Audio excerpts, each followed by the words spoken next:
कुछ कहानियां सिर्फ कहानियां नहीं होती, वो सच होती हैं। और आज की कहानी शायद आपको सोने नहीं देगी। कहते हैं इस दुनिया में हम अकेले नहीं हैं, कुछ और भी है जो हमें देखता है पर हम उसे नहीं देख पाते। तो लाइट्स ऑफ कर दीजिए और ध्यान से सुनिए, क्योंकि जो आप सुनने वाले हैं वो सिर्फ एक कहानी नहीं, एक अनुभव है। कॉलेज के कैंटीन में शाम का वक्त था। 5 दोस्त अगले ट्रिप की बातें कर रहे थे।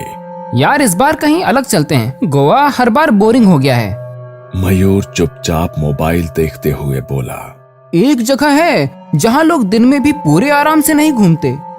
सबकी नजर उस पर गई। कहाँ? मयूर ने सिर उठाया। दुमास बीच। एक पल की खामोशी। सूरत वाला दुमास? हाँ, मेरे गांव के पास है। कुशल की आंखों में चमक आ गई। अच्छा, वही हॉन्टेड बीच जिसके बारे में रील्स आती रहती है। मयूर हल्का सा मुस्कुराया, पर उसकी आंखें गंभीर थी। रील्स से पहले मैंने उसकी कहानी अपने गांव के बुजुर्गों से सुनी थी। मयूर ने कुर्सी पीछे खिसकाई। मेरी दादी कहा करती थी, जो कोई तमाने रात्रे दुमा सामाम नामा थी बोलवे तो पाचाला पारी ने जोसो नहीं। मतलब दुमास में रात को अगर कोई नाम लेकर बुलाए तो पीछे मुड़कर मत देखना। ये सब अफवाहें होंगी। हो सकती हैं, पर मेरे गांव में मछुआरे सूरज ढलने के बाद उस तरफ नाव नहीं ले जाते। नील अब तक चुप था। उसने बस इतना कहा, हर कहानी ऐसे ही शुरू होती है, पहले डर फिर उत्सुकता।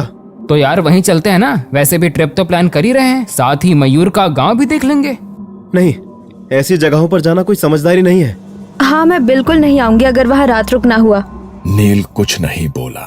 उसके चेहरे पर ना हाँ थी ना ही ना। मेरे गांव के घर में रुक सकते हैं, वहाँ से बीच कुछ 2 घंटे है, बस देखने चले जाएंगे। एग्जैक्टली, बस देखने। सिर्फ दिन में, शाम होने से पहले वहाँ से निकल आएंगे। हाँ, कोई एडवेंचर नहीं। सबने हामी भरी। शुक्रवार सुबह की ट्रेन की सीटें, हंसी मजाक, चाय और फोन। शाम होते होते वो मयूर के गांव पहुंच गए। गांव शांत था, हवा में मिट्टी की गंध थी।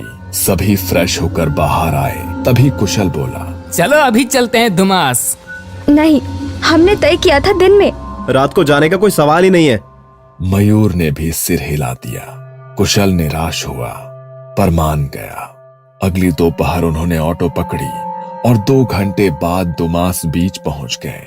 बीच लोगों से भरा हुआ था। लोग पानी में खेल रहे थे तो कहीं बच्चे बीच पर खेल रहे थे। कुछ बच्चे गुब्बारे लेकर दौड़ रहे थे।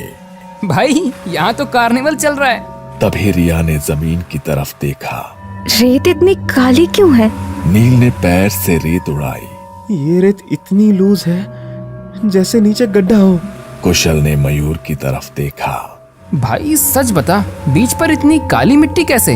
मयूर ने समुद्र की तरफ देखा। लोग कहते हैं यहाँ सैकड़ों सालों तक शमशान था। अहीनो इतिहासा अंधकर्मयाचे। सब चुप। राख मिट्टी में मिल गई। कुछ लोग ये भी कहते हैं कई अधजली लाशें यहीं दफन की जाती थीं। काली रेत पर लहरें जोर से टकराई। सफेद झाग और भी डरावना लग रहा था। सरकार ने बाद में शमशान दूसरी जगह शिफ्ट किया ताकि लोग समंदर के किनारे आ सकें। पर डर अब भी यही है। दिन में दुमास साधारण लगता है, पर कुछ जगहें अपना अतीत कभी पूरी तरह छोड़ती नहीं। दोपहर ढलने लगी थी। समुद्र की हवा अब ठंडी नहीं, भारी लगने लगी थी। अच्छा, एक बात नोट की तुम लोगों ने? सब रुक गए। पीछे तक लोग ही लोग हैं, पर यहाँ से आगे कोई भी नहीं। सच में जहां वो खड़े थे वहां से आगे बीच पूरा खाली था। तभी रेत पर झुका हुआ एक आदमी दिखाई दिया। फटी शर्ट, हाथ में बोरी, प्लास्टिक की बोतलें उठाता हुआ धीरे धीरे उनकी तरफ आ रहा था। मयूर, इसी से पूछते हैं। वो आदमी पास आया। उसकी आंखें थकी हुई थी और आवाज में अजीब ठंडापन। भाई, हावे अही में कोई के में નથી આવતું। ઘાની બડી જાગે છે અને પાણી સ્વચ્છ છે। कराना कहे भागे छे। सबने उसकी तरफ देखा। ज्याम मर्ता दे होने दफाना ववमम अव्याहता। हवा जैसे रुक गई। आस्मशान ग्रह नोए भाग छे ज्या फक्त राख ज नथी पण मृत देहो पण माटी मां भली जाए छे। रिया का चेहरा सफेद पड़ गया। नील ने बिना बोले कदम पीछे खींच लिया। आ रेती नीचे घणा लोको सुई रहा छे तेथी ज लोको अहीं आवे छे। इतना कहकर वो आदमी आगे बढ़ गया। आरव ने चुपचाप अपनी खाली बोतल उसके हाथ में पकड़ा दी। कुछ पल तक कोई कुछ नहीं बोला। तभी कुशल की नजर दूर गई। वो देखो।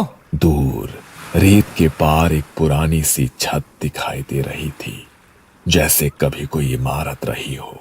चल वहां चलते हैं। नहीं, और आगे नहीं। शाम होने वाली है, अंधेरा हुआ तो यहाँ से निकलना मुश्किल होगा। कुशल ने घड़ी देखी। अरे अभी 4 ही तो बजे हैं, 1 घंटे में वापस आ जाएंगे। 6 से पहले बाहर निकल जाएंगे। और पीछे लोग भी दिख रहे हैं। रिया, मैं बचपन से इसके बारे में सुनता तो आया हूँ, लेकिन आज पहली बार आया हूँ। वो रुक कर बोला, प्लीज थोड़ी देर के लिए चलते हैं ना।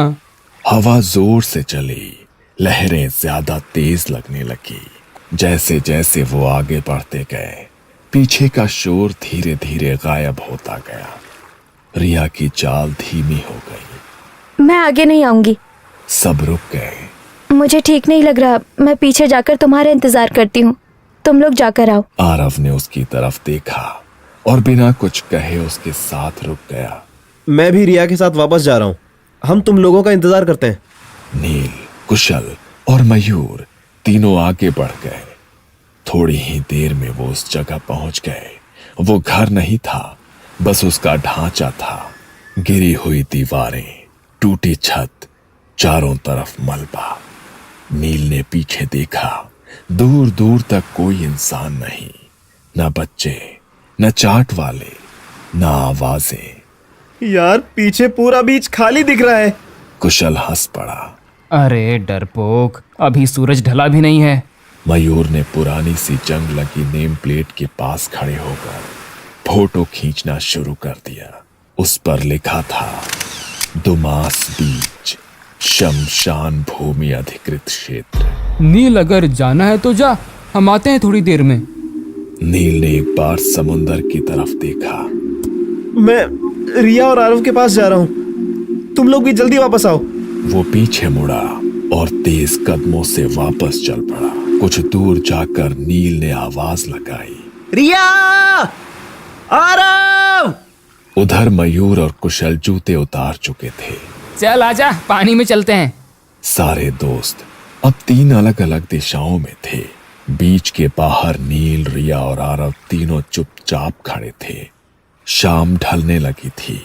सूरज लाल होकर समुद्र में उतर रहा था और एक एक करके सारे लोग बीच से बाहर निकलने लगे थे। चाट वाले अपने ठेले समेट रहे थे। ऑटो वाले आवाज लगा रहे थे, चलो चलो, आखिरी ऑटो। पर मयूर और कुशल अब तक नहीं आए थे। नील बार बार पीछे देख रहा था। यार अब काफी देर हो गई है, सब लोग निकल चुके हैं। आरव ने भी मोबाइल देखा। 6 बजे हैं, इन्होंने कहा था 6 बजे से पहले निकलेंगे। नील ने आरव की तरफ देखा। चल भाई, अंदर जाकर देख लेते हैं। रिया ने तुरंत दोनों को रोक लिया। नहीं, अभी नहीं, शायद आ ही रहे हो। हम यही इंतजार करते हैं। प्लीज तुम अंदर मत जाओ। नील और आरव रुक गए। तीनों के बीच एक अजीब सी बेचैनी थी। ऐसी बेचैनी जिसमें कोई वजह समझ नहीं आती, बस डर लगता है। वहां मयूर और कुशल को पानी में वक्त का एहसास ही नहीं हुआ। जब दोनों बाहर आए तो आसमान का रंग बदल चुका था। हल्का अंधेरा उतरने लगा था। कुशल ने कपड़े पहने और चारों तरफ देखने लगा। अरे इतनी जल्दी शाम हो गई। मयूर ने भी इधर उधर देखा। यार रास्ता किधर है? दोनों ने अंदाजे से चलना शुरू किया, पर जितना चलते गए उतना ही बीच खत्म होने का नाम ही नहीं ले रहा था। रेत, हवा और अंधेरा, बस यही था। धीरे धीरे पूरा अंधेरा छा गया। दोनों ने मोबाइल की टॉर्च ऑन की। गीले कपड़ों में ठंडी हवा लगने लगी। दांत बजने लगे। चारों तरफ बस समुंदर की आवाज और अंधेरा। नील, रिया, आरव। कोई जवाब नहीं। मयूर ने नील को फोन लगाया और कुशल ने आरव को। कहाँ हो तुम लोग? हम बाहर खड़े हैं। सब लोग कब का निकल गए हैं? हम चलते रहे पर रास्ता नहीं मिला। लग रहा है जैसे गोल गोल घूम रहे हैं। इतने में कॉल कट गई। कुशल ने मोबाइल देखा, बैटरी डेड। मयूर के फोन में 1% बैटरी बची थी। दोनों थक कर वहीं रुक गए और एक दूसरे का हाथ पकड़ लिया। तभी हवा के बीच एक आवाज आई। कुशल, बहुत प्यारी, बहुत मुलायम आवाज। थोड़ी देर में फिर से। कुशल। कभी समुंदर की तरफ से, कभी पीछे से, कभी सामने से। दोनों की रूह कांप गई। तभी मयूर के दिमाग में एक ख्याल आया। शायद हमारे दोस्त ढूंढने आए हों। दोनों आवाज की दिशा में भागने लगे। तभी दूसरी तरफ से आवाज आई।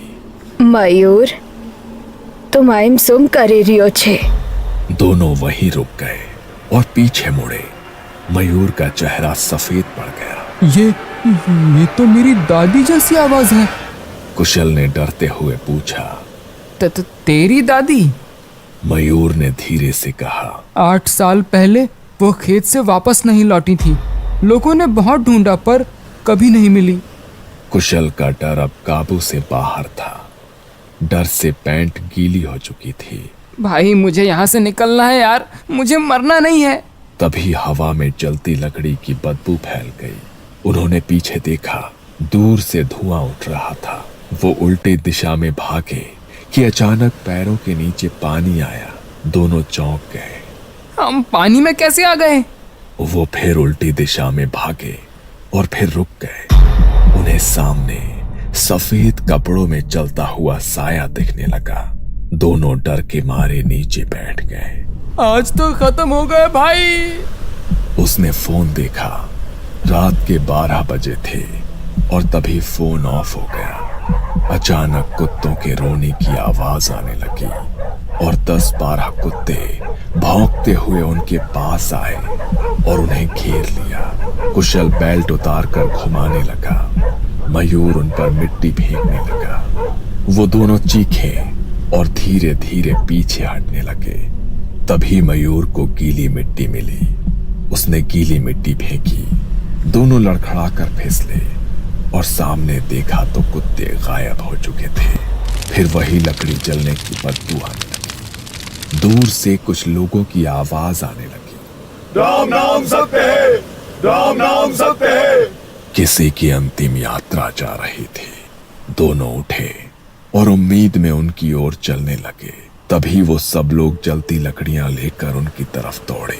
मयूर और कुशल पीछे मुड़कर भागने लगे और पानी के पास पहुंचे। उन्होंने पीछे देखा। लोग अभी भी चिल्लाकर उनकी ओर आ रहे थे। वो दोनों पानी के अंदर भागे और फिर पीछे देखा तो कोई नहीं था। तभी समुंदर से एक विशाल चमकती हुई आकृति उठी। दोनों थकान से चीख भी नहीं पाए, बस भागते हुए बाहर आए। तभी फिर से कुत्ते भौंकने की आवाज आने लगी। जलती लाशों की बदबू, राम नाम सत्य की आवाजें, सारी चीजें एक साथ होने लगी।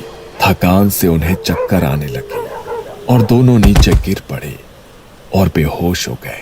अगली सुबह नील, रिया, आरव, मयूर के मामा और पुलिस के साथ बीच पर पहुंचे, उस पुरानी इमारत के पास जहां कुशल और मयूर गए थे। पर वहां पर कोई नहीं था। वो उन्हें ढूंढते हुए आगे गए। कुछ दूर पानी के किनारे मयूर और कुशल बेहोश पड़े मिले। उनके कपड़े गीले थे, शरीर पर रेत चिपकी थी। उन्होंने दोनों को उठाकर घर लाया। उन्हें दोपहर में होश आया, तब उन्हें तेज बुखार था। मयूर के मामा शाम को डॉक्टर को ले आए और उन्हें दवाइयां दी। रात को जब बुखार उतरा तो उन्होंने डर डर कर कल रात की पूरी कहानी सुनाई। रात में अभी भी शमशान है। मयूर आज भी जलती लकड़ी की बदबू से नींद में चिल्ला उठता है। तो क्या आपको भी कुछ अजीब महसूस हुआ, या फिर ये सब सिर्फ एक कहानी थी? सच क्या है ये आप तय कीजिए। लेकिन अगर आपको ऐसी ही डरावनी कहानियां पसंद हैं तो इस वीडियो को लाइक करें, अपने दोस्तों के साथ शेयर करें और चैनल को सब्सक्राइब करना मत भूलिए, क्योंकि अगली कहानी शायद आप पर ही आधारित हो।